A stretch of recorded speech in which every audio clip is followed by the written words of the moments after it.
শিবিরের প্রতীক্ষা, যেখানে রাজা শুধু সম্রাট নয়, আর প্রাসাদ শুধুই পাথর নয়, অনুসরণ নয় সাল। সম্রাট অস্থির মনে আগ্রায় বসে আছেন। তার বহু প্রার্থনা সত্ত্বেও তার কোনো সন্তান জন্মায়নি।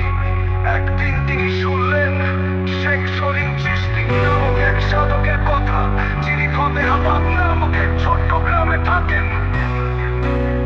আকবর ছুটে গেলেন সেই সন্ন্যাসীর সামনে বসে। এক সম্রাট নতজানু হয়ে বললেন, আমি শুধু উত্তরাধিকার চাই না, আমি চাই ঈশ্বরের উত্তর। শেখ চিশতি শান্তভাবে বললেন, সন্তান পাবে, আর শুধু সন্তান নয়, একটি নতুন সময় শুরু হবে। সেই সন্তানের জন্ম হলো, আকবর নাম রাখলেন সেলিম।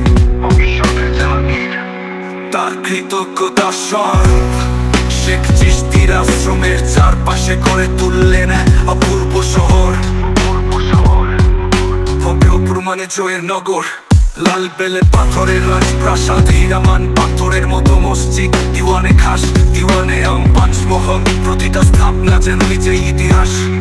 কিন্তু প্রকৃতি নির্মম, কয়েক বছরের মধ্যে পানির অভাবে ফতেহপুর শিগগিরই জন্য হয়ে পরে। সম্রাট চলে গেলেন আগ্রা ফিরে, কিন্তু শহরটি রয়ে গেল শূন্যতা মহিমায় দাঁড়িয়ে। ও প্রজারা বলতো এই শহর জয়ের নামে করা, কিন্তু ত্যাগের ব্যথা ভয়ে বেড়ায়। 300 বছর পরে এক তরুণী আমিনা প্রতিদিন শহরের ধ্বংসস্তূপে বসে থাকত। তার দাদু ছিলেন ফতেহপুরের শেষ পাহারাদার। সে বলতো, এই প্রাসাদগুলো এখনো কারোর জন্য অপেক্ষা করছে, হয়তো সেই রাজা যে কখনো ফেরেনি।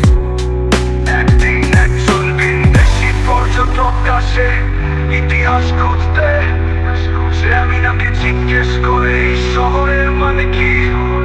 আমিনা তাকিয়ে বলে, এটা শুধু পাথর নয়, এ শহর শেখার সাম্রাজ্য মুছে যায়, কিন্তু প্রত্যাশা রয়ে যায়। আজ ফতেহপুর স্বীকৃত দাঁড়িয়ে আছে, নিঃশব্দ সাক্ষী হয়, যেখানে এক সম্রাটের প্রার্থনা, এক সাধুর আশীর্বাদ এবং এক শহরের নিঃসঙ্গতা মিশে গেছে ভারতের হৃদয়ে চিরন্তন স্মৃতির মতো।